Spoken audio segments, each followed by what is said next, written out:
Hey everyone, thanks. So as our panelists come up, there's a few house rules. We're going to have about 40-45 minutes of discussion. And so if you have some burning questions, save them towards the end because we'll make some time for that.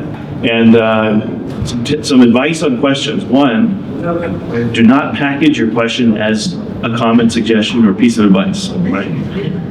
Number two is just keep it to one question, as we want to be able to get as many hands to as many questions as possible. And then other than that, all the panelists live in Calgary.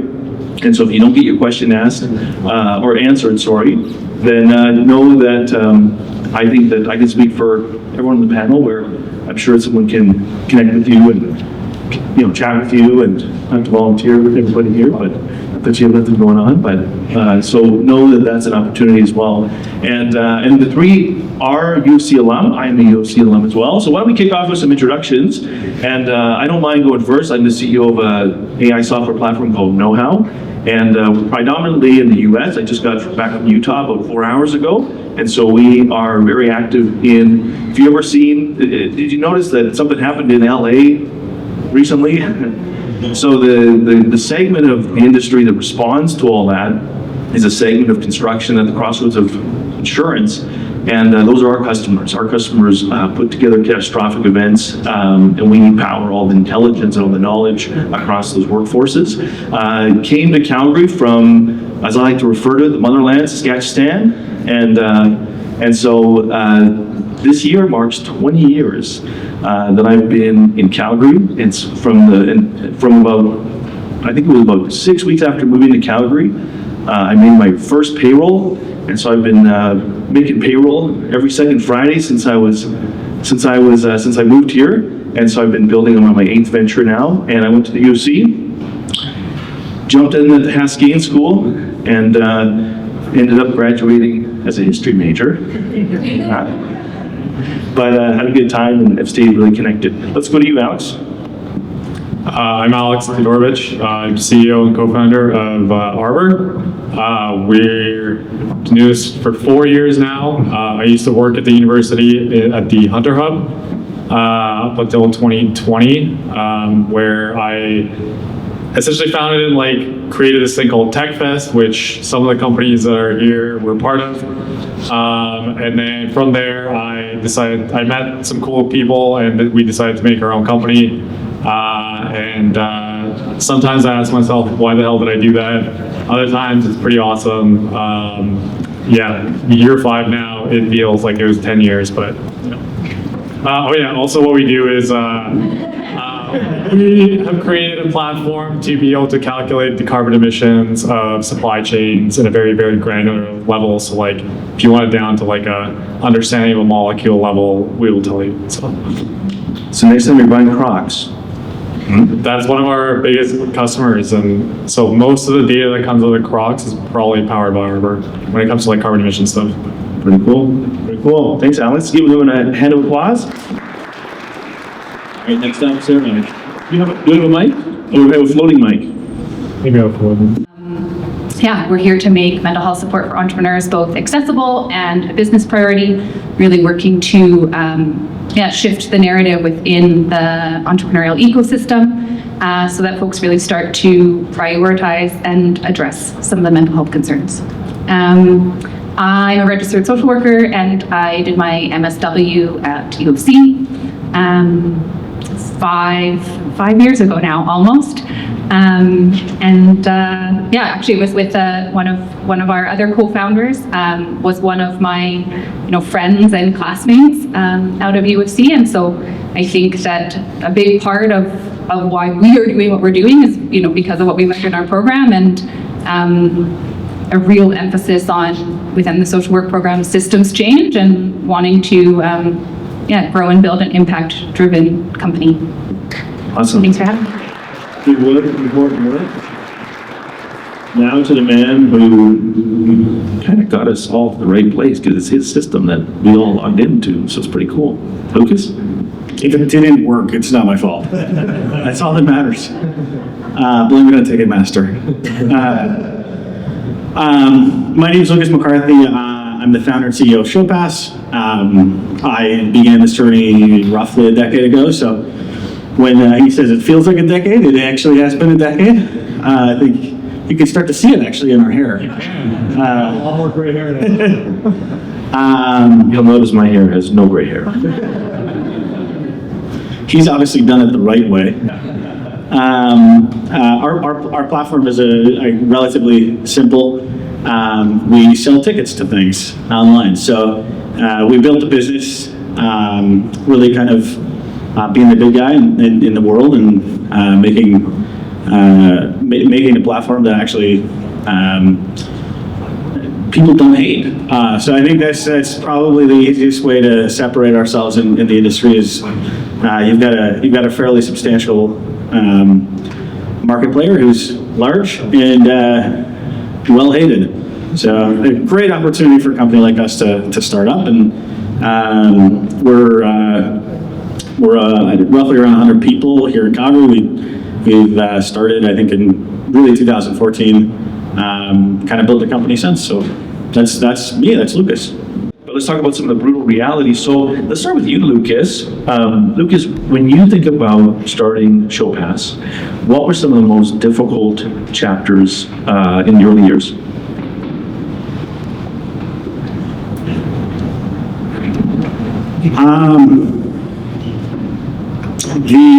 The early years is really probably where most of the sacrifice has to happen. And I think depending on the age in which you start that endeavor, probably reflects the amount of sacrifices that are required. And I think that reflects in a number of different ways. So you have a social circle, you have finances, you have friends or family, I guess you could probably put that in your social circle. Things like your dating life, and just general hobbies. I think there's a level of commitment that has to be understood if you have really grand aspirations. And I think that understanding your aspirations, whether that's creating a company that is self-sustaining or more of a lifestyle business versus something that you want to sell for $1 trillion in 40 years, I think if you kind of understand yourself first before making that decision, it'll make the pain not as hard.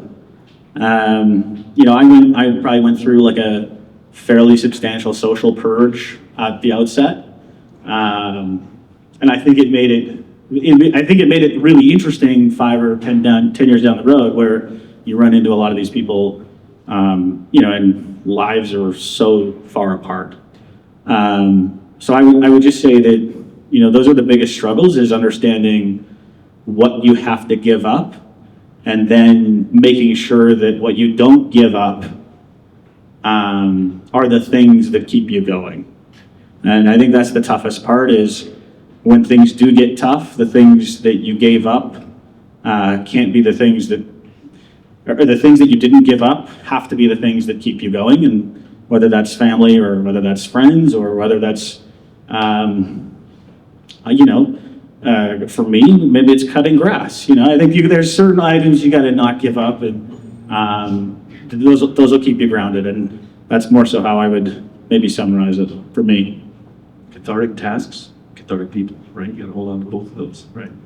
Let's go to Alex, and I'm going to come with maybe a variant of that question to you, Sarah. But Alex, 5 years in, so think back, first 12, 18 months. What are the things you look back and you're like, oof, that was a little bit of turbulence there. It was still like during COVID times, so everything was weird. No one really knew what was going on, so it felt like the perfect time to do some crazy shit. And during that time, I just it was my first time ever learning about the business side of things. Like, I come from a computer science background. I had to really pick up super fast. I had good mentors to learn from and adapt and stuff like that. But the biggest thing was just and I still ask myself all the time, but especially back then was do I know even what I'm doing enough to like, we had investment happen pretty quickly, and then we had to hire people and all this stuff, and I'm just pretending like I know what's going on and I know what to do. And so then that can be pretty hard sometimes, because you can only go on like self-confidence for so long until you like actually have to prove that you know stuff. And like even nowadays, like I think the best approach is just to be honest that you don't really know everything, and then when you don't know everything, try to seek those answers from someone that does. But yeah, that is probably one of the scariest pieces of the beginning, like especially when it starts getting real. When someone gives you money, or you get a customer that's paying you, or you hire someone that's like looking at you to be like, okay, like my payroll comes from you, like I'm putting in a lot of faith. You can't let them down. So I think that's like probably one of the biggest things I'd say. Well said. Sarah, I'm just going to put a different spin on it for you, but when you meet, you don't have to keep things anonymous, but when people come to you, entrepreneurs come to you, what are some of the most common reasons for bottoming out in those early years? Yeah, that's a great question. I mean, I think that, well, both what Lucas and Alex spoke to definitely resonates in terms of some of the folks that we serve. It is a really difficult journey, and I think Lucas mentioned having to make sacrifices. I think it's also the point that you said around being really mindful about the things that you are holding on to and the things that you are maintaining, and that you are continuing to invest in, whether that's relationships, mowing your lawn, friendships, hobbies, I think is really important. And so definitely, work-life balance, the sort of decision fatigue, some of the anxiety that comes with making some of those tough decisions, and being the person that is the person making those calls, I think is really big. I would say in my own personal experience, I would love to sit here and tell you that collectively Tangled is at the same place that Showpass is, but maybe give us another 7 years. But I think, I would say that we are still fairly in our early days. And for me personally, I think one of the hardest things about what we're doing is that there's a lot of unknowns. And, when you are a founder and an entrepreneur and you are trying to build and grow and scale a company, and you are wearing many hats, sometimes it's pretty exhausting to not know the answer. And it's just not realistic for you to have all those answers. And so for me, I'm the type of person that likes to have the answer. I like to have the right answer. And so that's definitely been a growth edge for me, needing to kind of lean into the fact that like, hey, you know what, I have to get comfortable being uncomfortable and not necessarily having all the answers all the time, and being okay with that. Yeah, well said. Okay, we're doing a quick, snappy response round. Let's stick with you, Sarah. What's one assumption that you had, something that you thought maybe was going to be rose-colored, maybe a little rose-colored glasses moment? What was an assumption that you had when you were getting started that was smashed against the rocks of reality? I would say, and I'll keep it quick and snappy, I would say one of our biggest assumptions was that even though people were talking more about entrepreneur mental health, it didn't necessarily mean that people were willing to do something about it. Well said. Let's go to you, Lucas. Same question. Is there an assumption that you had coming in when you were getting started that was just dead wrong about the startup process? Or I had an air of blind confidence because I hadn't done it before. I had 2 companies before, so I was like, I know what I'm doing.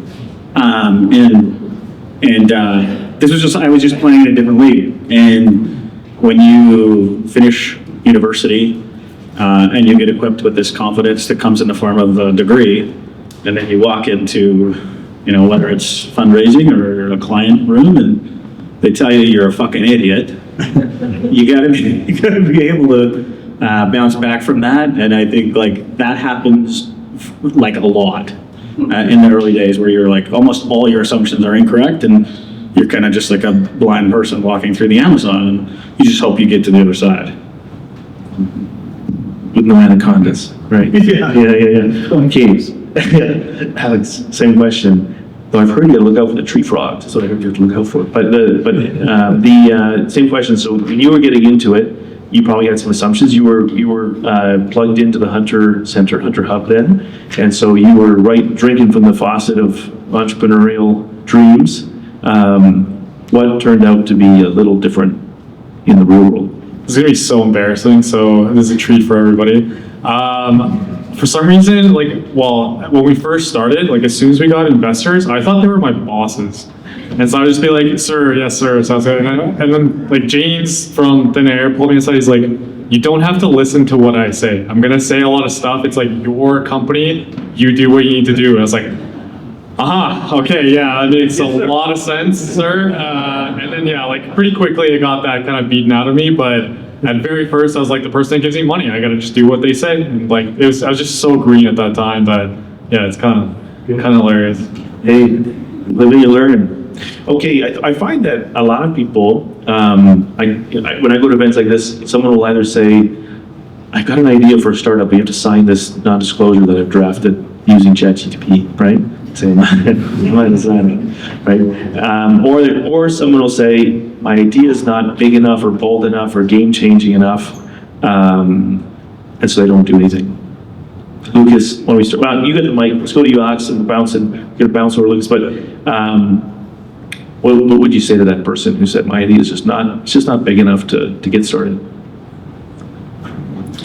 I think it depends on what you want, what your main objective is.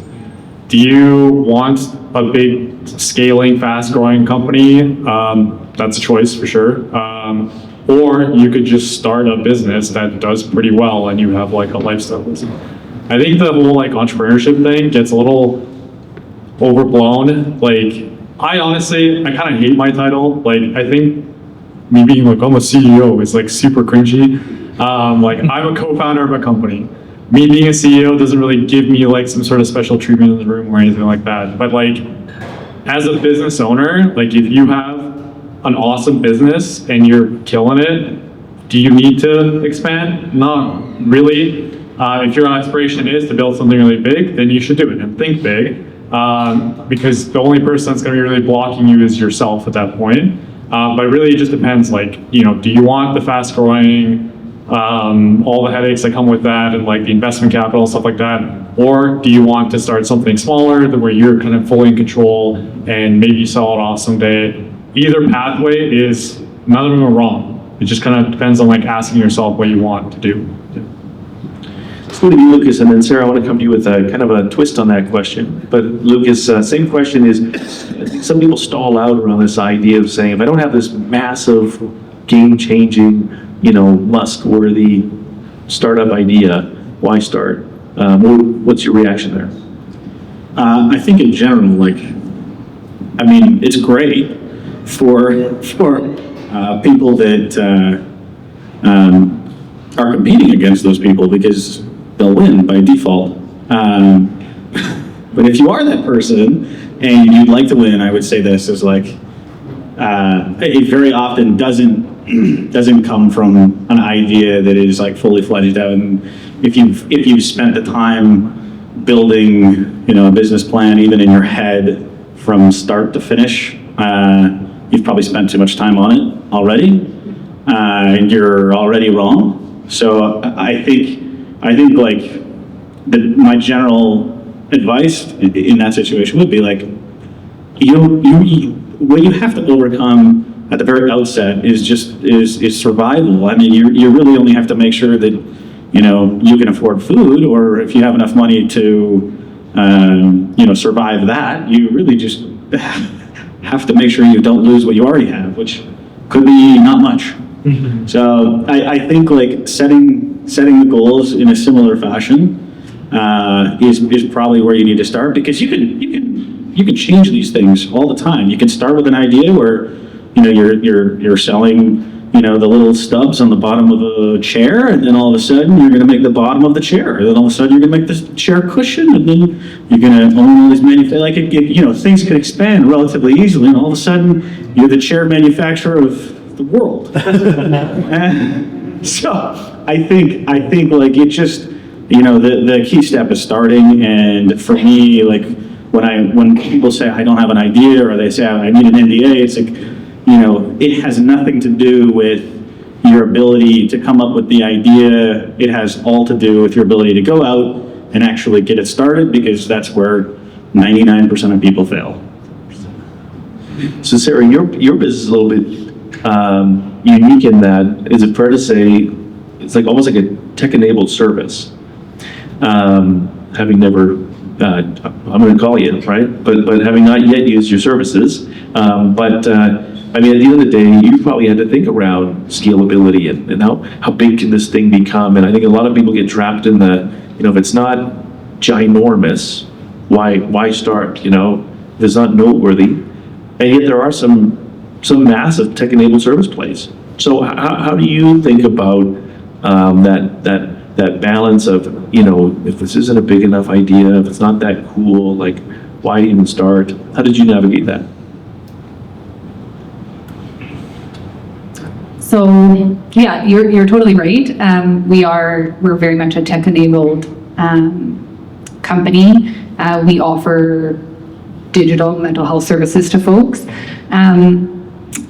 We do have dreams and goals of scaling and growing, but I think that as an impact-driven company and organization where the sort of social impact is at the core of what we do. We're really out there every day trying to make a difference in entrepreneurs' lives. I think that there's sort of two parts to that. The first is that supporting one person is supporting one person.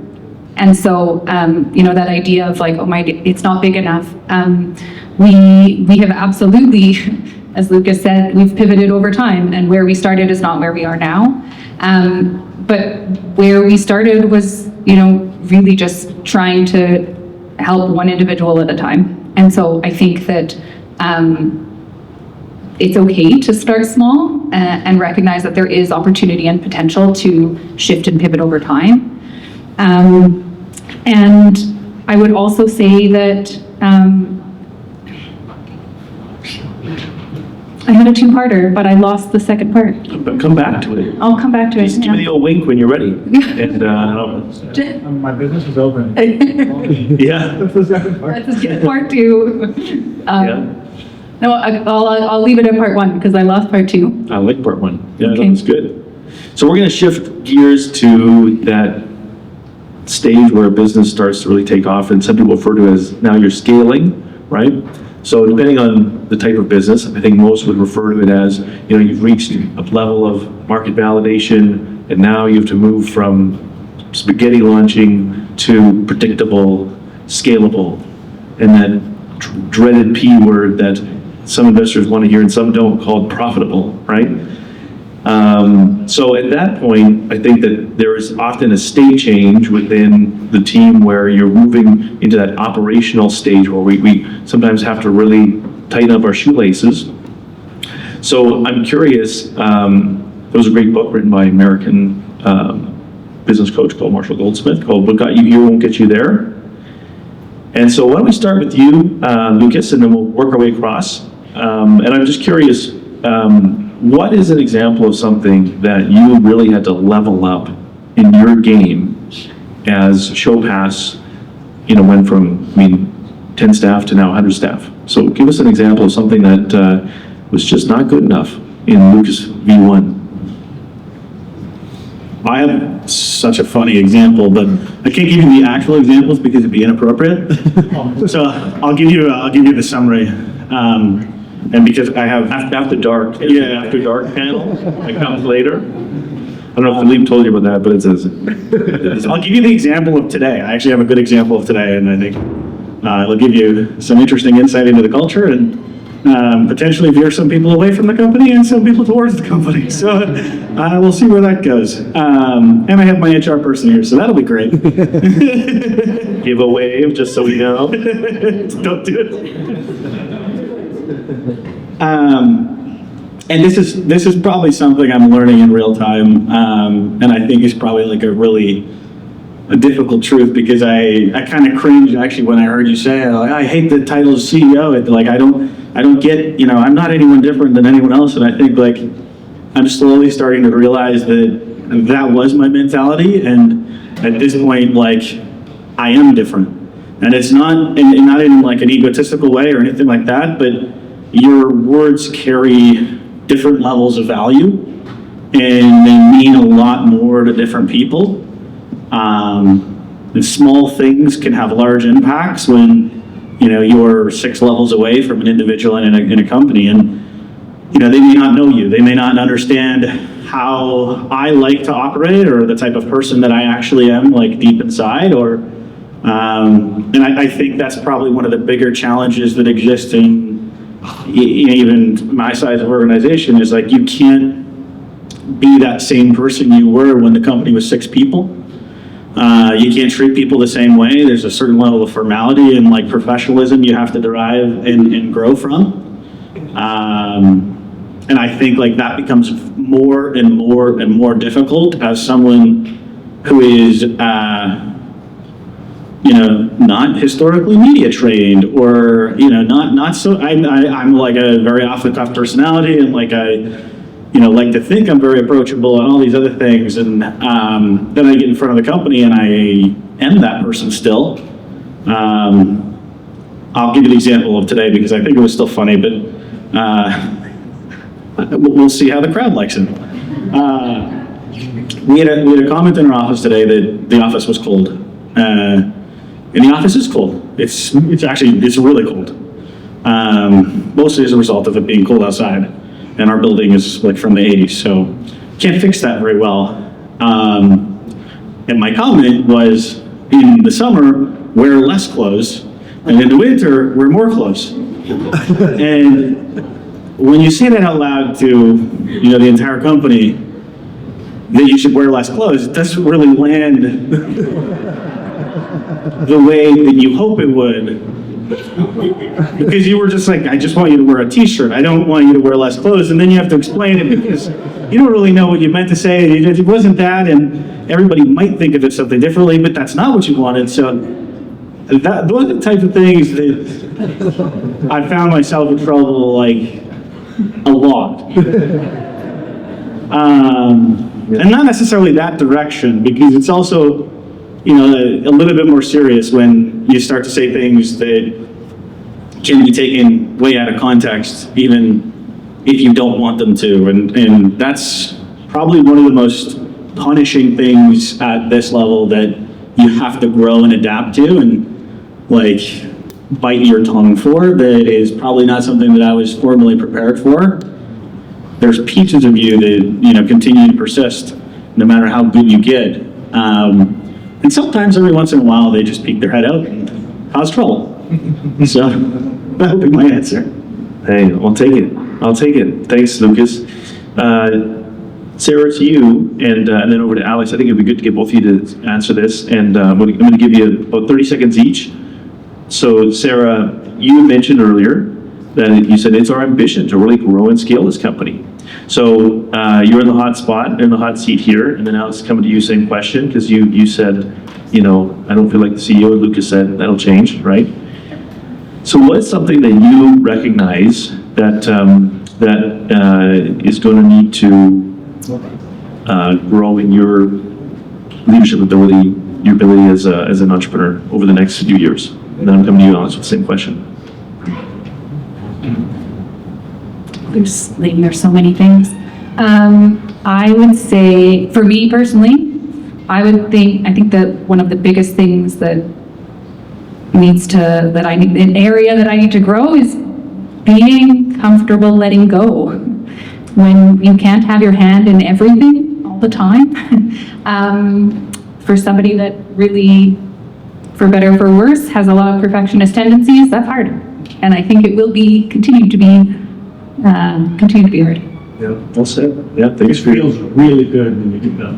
When I get there. Okay. Alex, same question. Let's try to keep this compact. Like, it's not necessarily that I don't feel like the CEO. It's like everyone knows in the company who the CEO is. It's just like that title to me feels like kind of overblown sometimes in terms of like value. But in terms of like why I say like everyone knows in the company is like my leadership style is like I'm in the trenches with you.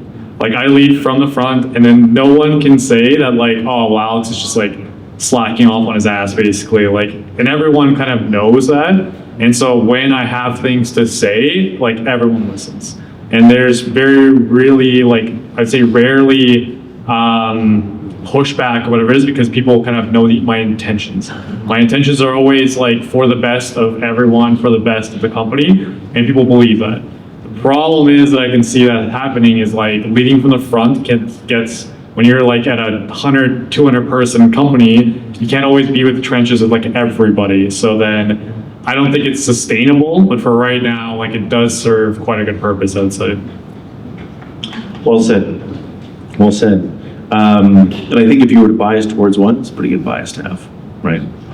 So hiring make or break in this industry, and finding the right people, finding the right talent. Why don't we stick with you, Alex, and then we'll work our way across here. But again, 30 seconds.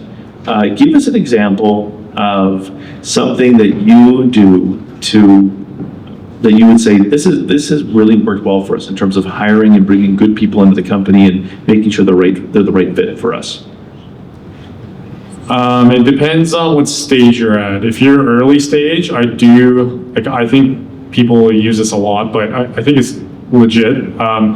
If you're early stage and you have a small amount of people, those people are going to be future leaders in the company. If you can have a beer with them and like talk about stuff not unrelated to work, probably will be a good fit. Obviously they need to have the skills and things like that, but you are really looking for a culture fit. It's really important in the early days. Later on, it's not as important because you're just going to have so many different functions of the company, different people and stuff like that. So you're really looking for like the best of the best. But I would say like at our stage, it served us really well to just like know the person's character and like know what they would bring to the team aside from just their kind of work function. Well said. And for some of the audience, you're thinking you'd like to work at like a scaling stage technology company or service company, and so Sarah, as you think about just building out this team, like the people on your team, I would say a high percentage of them are probably in the business of the service you offer. It's probably pretty important. So how do you think about adding to your ranks? What matters to you? So I can think about it in two ways. When we think about the therapists that we bring onto our team, because we are serving a really specific niche population in a pretty niche way, it's really important that we have high caliber therapists who really understand the entrepreneurial journey, whether that's through lived experience, through their previous professional careers, and obviously having a sort of a culture fit and folks that really align with our mission as a company is big. When I'm talking about sort of our core team that extends beyond the therapists that work with us, I would really echo sort of what Alex said around making sure that we connect and we gel as human beings, because ultimately you show up to work every day as a human being, and you want to be able to enjoy the work that you're doing, enjoy the people that you're working with, in order to be able to build as effectively as possible. Well said. Lucas, I've got a follow-up question for you. So give us that quick soundbite on this question. Is what's one of your kind of quick pieces of advice you give your team as they start making additions to the team and they're building out their teams? What do you tell them?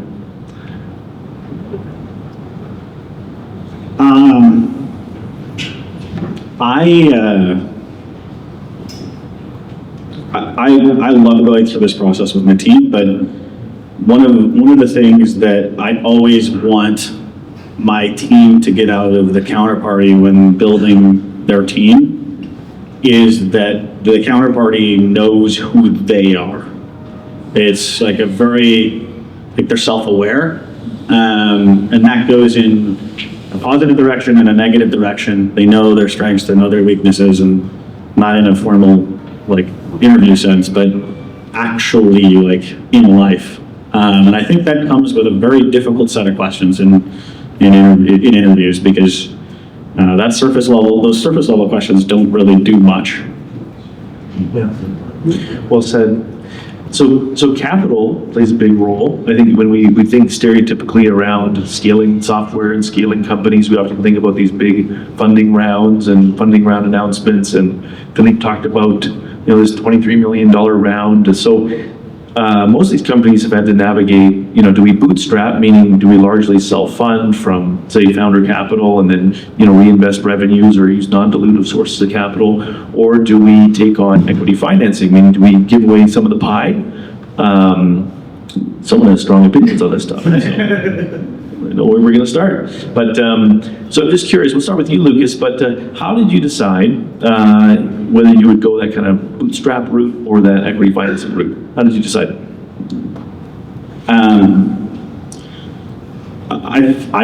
I don't know. This was a long time ago, but I feel like I was fairly thoughtful about it. And my approach to this conversation was, I'm going to be doing this for a while. I'm in my early 20s. Like, I'm probably, if I do this right, whether it succeeds or fails, I'll probably have 2, 3, maybe 4 of these companies before I die. And my primary goal was to find people that I get to work with and I'm excited to work with and that are really inspiring to me for the rest of my life. Because whether I'm selling tickets or whether I'm selling sombreros, I would love to not have to search the world for people my entire life.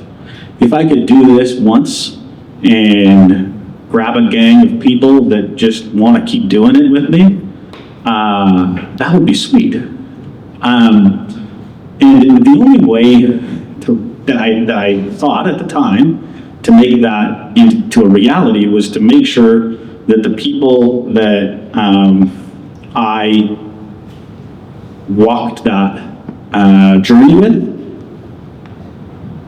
got rich. And the only way to make sure that everybody in that journey made money was to not give it to people who already had some. Which means we're a rare company at our size because we've raised less than $5 million.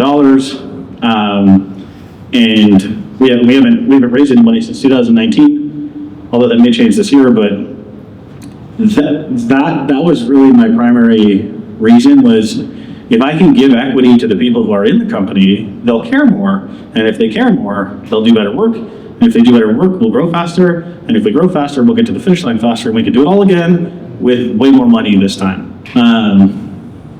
There's bumps in that plan, by the way. It's not perfect. That was the best thought process that I could kind of come up with at the time. That's well said. Sarah, I want to go just a different twist on it to you. I mean, you work with founders, and I think that the founders feel a lot of pressure around this question. So what do you think, like what creates the most anxiety around the kind of capital question for founders? I think that in my experience with the founders that we support, I think one of the biggest challenges is that a lot of entrepreneurs, when it comes to raising capital, don't necessarily feel that they can be completely honest with their funders in terms of how they're doing. And so there ends up being this, there's sort of like you have to, put on the mask and have the facade of like, yeah, I'm doing great, I'm thriving, when maybe you're not. Maybe you're having a really tough time because the thing you're trying to do is really hard. And so I think that, there's a lot of, I think there could be a lot of fear and a lot of anxiety when it comes to raising capital. and not necessarily a lot of support in terms of navigating the sort of emotional roller coaster that comes with that. Yeah, well said. Alex, you made a decision to bring in some capital that you talked about earlier. How did you come to that decision? I wish I could tell you it was like some inspiring story or whatever it was. I just realized I was like, man, people are willing to give us money? That's pretty awesome. Like, let's just do that. Yes, sir. All of us were like broke students, so no one had capital to invest. And investors would be like, well, how much capital have you put into this? I'm like, $0. Like, well, that's kind of weird. I'm like, I don't know. Yeah, like, do you want it or not? Like, I put it all wasting my time. But yeah, it was just like, I think it was because of spending time at the hub. I learned a lot about kind of what that whole startup life world looked like. When we started, we had a focus of, we didn't really even think about Canada, honestly. We thought about like, okay, how are startups in Silicon Valley doing this? Let's emulate that. How are startups in like Europe doing this? So that was just kind of the most natural thing, was like pitch VCs. I got lucky knowing like Danair, being close with them early in this, especially early days. And then that, like, we ended up winning like the first startup TNT, one of the winners anyways, and like that just kind of kicked off our first round. And yeah, since then we've raised like almost like $4 million, but like it's kind of just like a necessary evil. We've been very conscious and like very like making sure that we still retain as much control as possible. I think we've been very efficient on like the cap table side, but that's always like a hourglass that you need to kind of keep in mind of like, how much more funding do I need? How much am I willing to give up? Like, because you want to retain as much as possible towards the end. I think that's probably the biggest question when it comes to taking capital is like, what does, like, it could be 1 mil today at like 10%. Are you gonna need that 10% down the road though? Like that's the stuff you have to think about. Chapter 3, right? We're moving to chapter 3. Time flies. So we're going to talk about the personal side for a little bit, and we're going to start with a question really around relationships. And so one of the things, Lucas, you talked about is, you know, those early days you had to really think about those relationships and the impact on those relationships and the trade-offs. An economist might say you have to, you know, balance what trade-offs in your life you're going to make. So tell us, as you have had to navigate just some of the relationships along the way, what has this journey cost you, and but also what has it profited you at the relational level?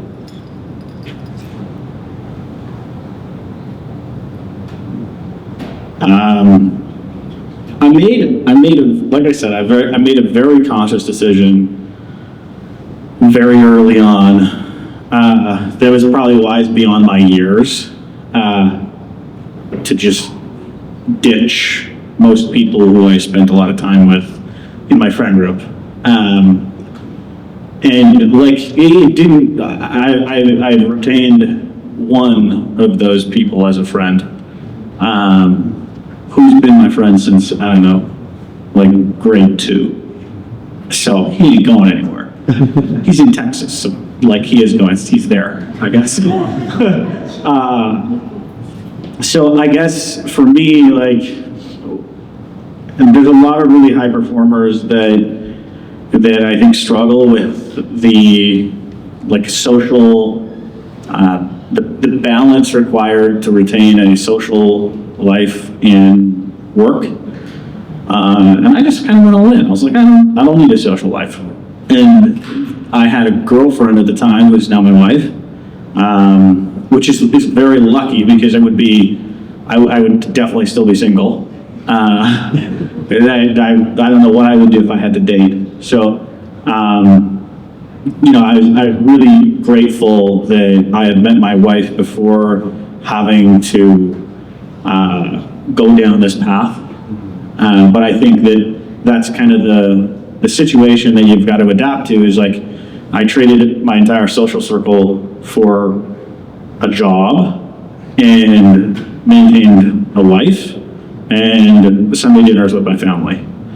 And that is, that basically was my calendar. There was no going out, there was no, there was a very, very limited thing. So when my wife said, hey, every once in 3 months, hey, you gotta come out and see these people, I was like, sure. It's gonna cost me an hour, and you organized it, and I didn't. I'm okay with this. And she still does that, by the way, which is great. And I think that did me a lot of favors, despite sounding really sad. I look back, and in retrospect, I'm perfectly okay with it. I think, the cost of those things, my life would have been in a completely different situation. My relationships would have been completely different. The company would have been in a very different spot.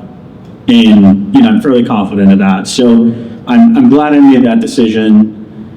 I have 2 kids, which adds to the complexity of entrepreneurship at this point. But I couldn't have done it, early on. That would have,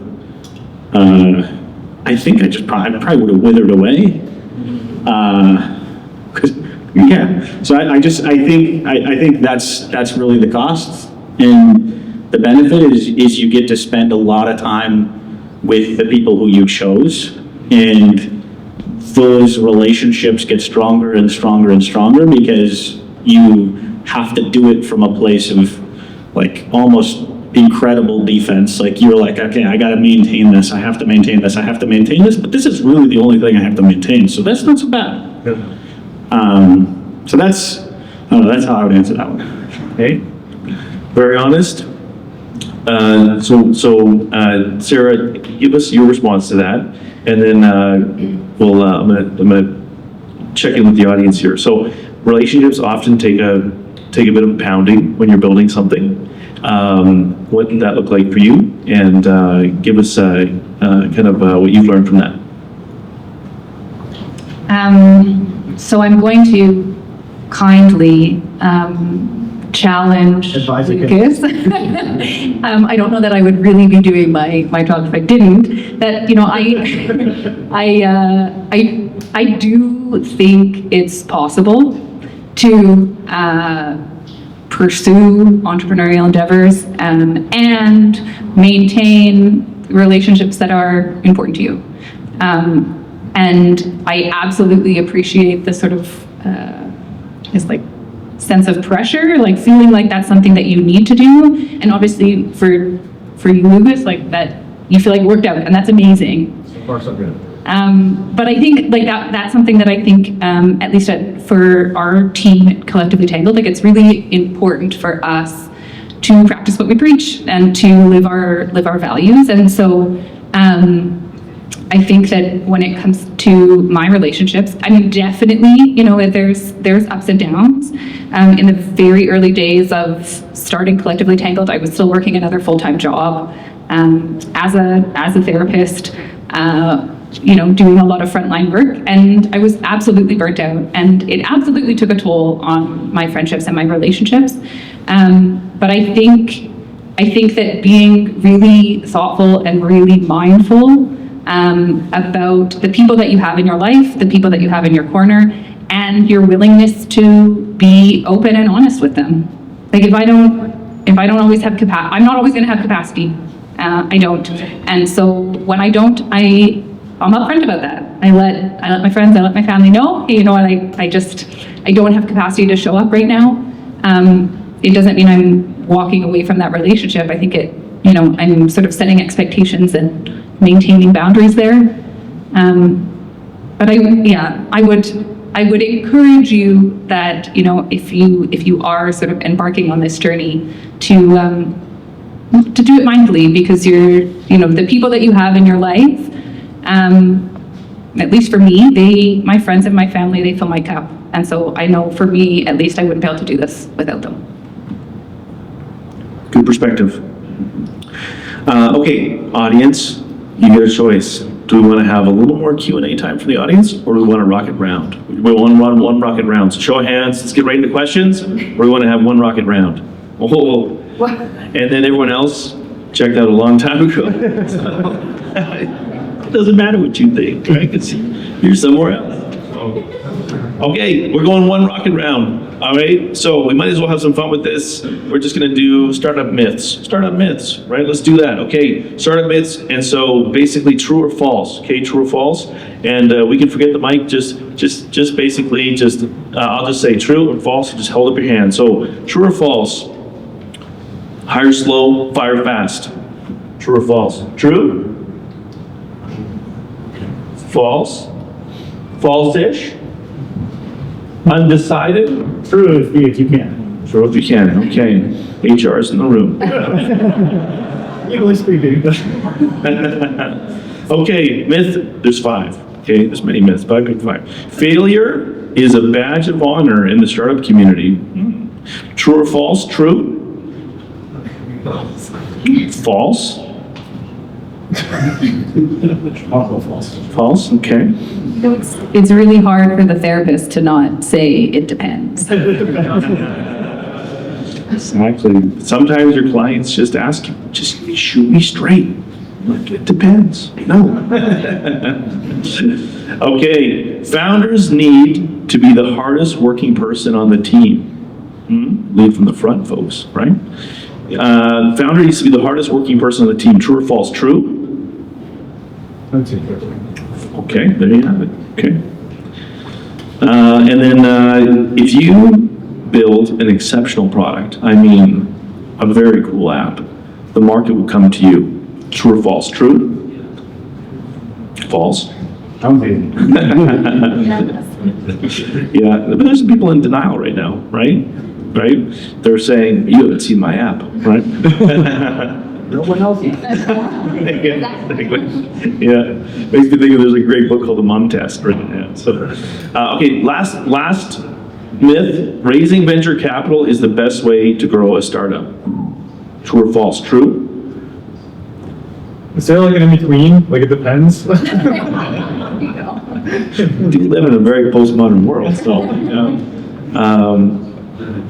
why don't let it be false for you, right? But okay, false. So okay, we screwed that up, Alex. Okay, raising venture capital is the best way to grow a startup. True or false? True? False. Okay, in the middle, in between. Thin Air Labs here, right? Awesome. Okay, hey, that was good. So we're going to jump to some Q&A, but let's start by thanking these 3 individuals. There's other things they could have been tonight. So. We got time? Yeah, we can. Okay. So let's so we had these 3 themes. We had kind of like the startup, we had the scale, right? And then we also had this whole personal dynamic. But maybe you have a question within one of those categories. Maybe you have a different question. So just a reminder, you can keep it to 1 question and try not to do what we call packaging. You know, packaging your comment, idea, or suggestion or correction as a question. So who wants to start? Throw your hand up and we got a floating mic here. We got 2 questions. Oh, we had 2 questions submitted by Modu. Oh, 2. Okay, who wants to break the ice here, folks? And then, okay, we got. Let's go. I saw this young gal in the blue jacket in the back. Let's start there. Then we got this gentleman up kind of 3rd row. Hello guys, thank you so much. My name is Inda. I also am in the business of dreaming big and having startup ideas and forcing myself to actually do them. I heard 2 different kinds of approaches to the position of power of CEO and founder from you guys. One of it was, be in the trenches, be with the people. And the other one is understand that if there's 6 people in between you and the last person in your company, you hold a lot of power and responsibility. So there is a bit of a problem in both of those, in my opinion, because on the first, you are in the trenches for sure, but you might not have the same perspective of making minimum wage, right? Because you are now a founder. You are in a different financial position while you're giving that advice. While the other side is with the position of power, the more filtered your talk becomes, you almost lose that level of just being in the trenches. So my question is, how do you guys build like that psychological safety in your team to find like a medium? And how does that look like moving forward and scaling? So let me paraphrase it, and you tell me, you nod if I got it. And so oftentimes when we think about a CEO in a company, we think that there's a difference, because power, authority, compensation, maybe I feel detached from, let's call it, the reality of people that report to me. And so how do you think about that dynamic as you're thinking about potentially moving into that role? Why don't we start with you, Lucas, because you commented a fair bit on that. So today you're in a different position than your staff, and so how do you balance that? How do you think about it? And then what would be your advice for someone who is thinking about jumping in and who's contemplating whether they want to be in that conundrum?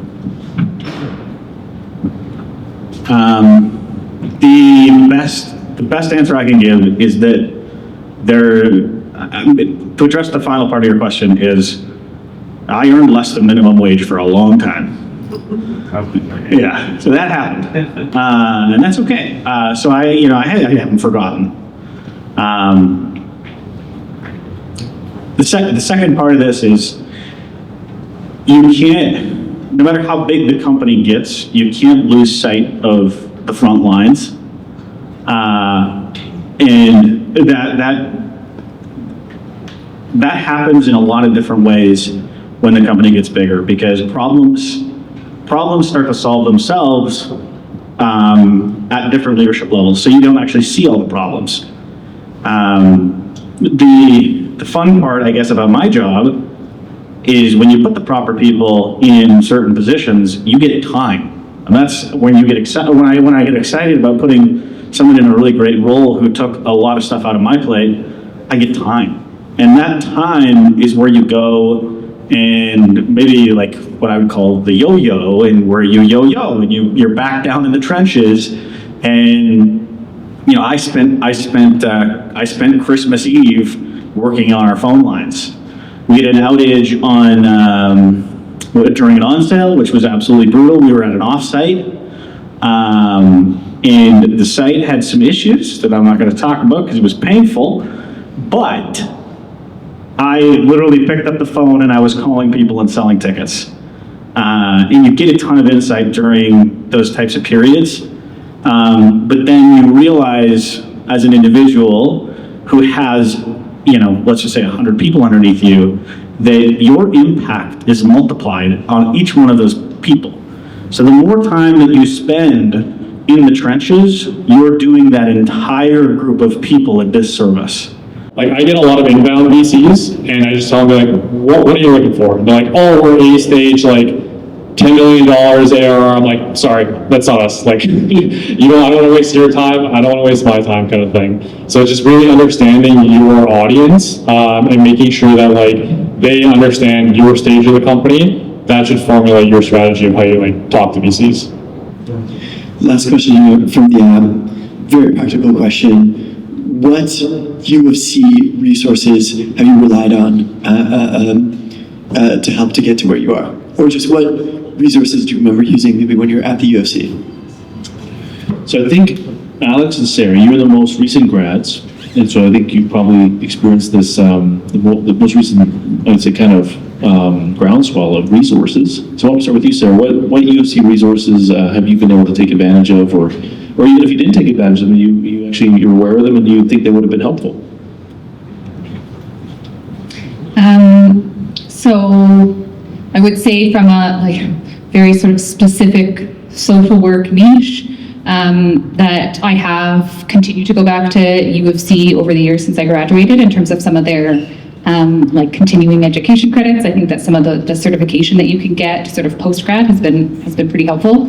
I know you said, Alex, that you were tapped into the Hunter Hub. I wasn't at all, but sort of in retrospect, now seeing where I am these years later, I think that would have been a very helpful resource. I don't know if you have anything to add. Yeah, I would just say that, yeah, the hub was pretty instrumental for me, like, to be able to get kind of where I am, learn, and just honestly just get into that ecosystem. But it also, like, the UFC taught me some stuff, I guess, indirectly, because as I was part of the hub, it was more of like an entrepreneurship center, and people that work there kind of have that mindset. And man, the rest of the UFC hated me. Like, working with like the different other departments, like I was kind of like a bull in a china shop, because like they have a lot of rules and a lot of like processes and stuff like that. And you put in someone who's like entrepreneurial, be like, well, why can't we do this? Like, I want to do it right now.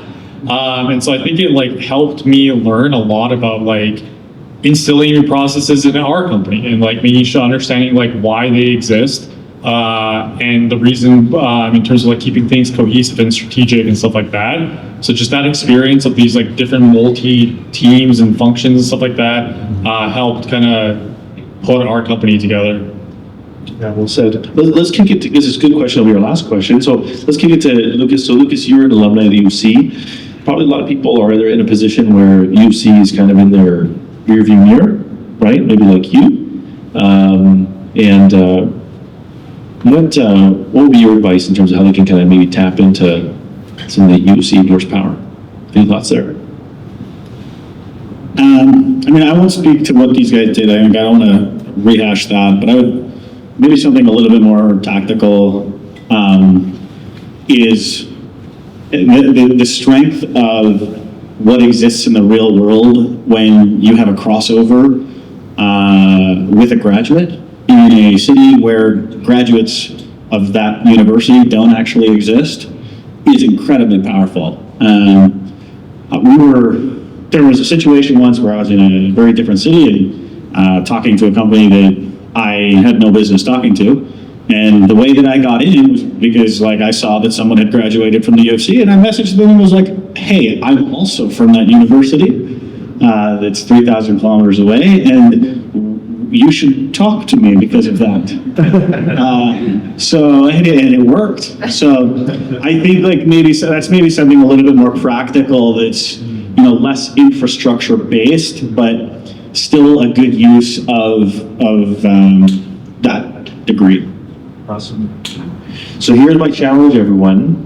If you are organizing an event, or you're thinking about attending an event, and you want to send them an email and say, hey, who are you using for your ticketing platform? Make sure you're advocating for Showpass, right? And if you are aware of some leaders or some people getting going in their business, people who are in the business, and you think, you probably could use a good conversation, right? Reach out to Sarah. And then Alex, if you're wondering what kind of footprint, you know, do my wheelies leave on the world, right? You should start checking out Arbor, because the best thing you can give an entrepreneur, contrary to popular belief, is revenue, folks. Okay, let's thank our panelists, and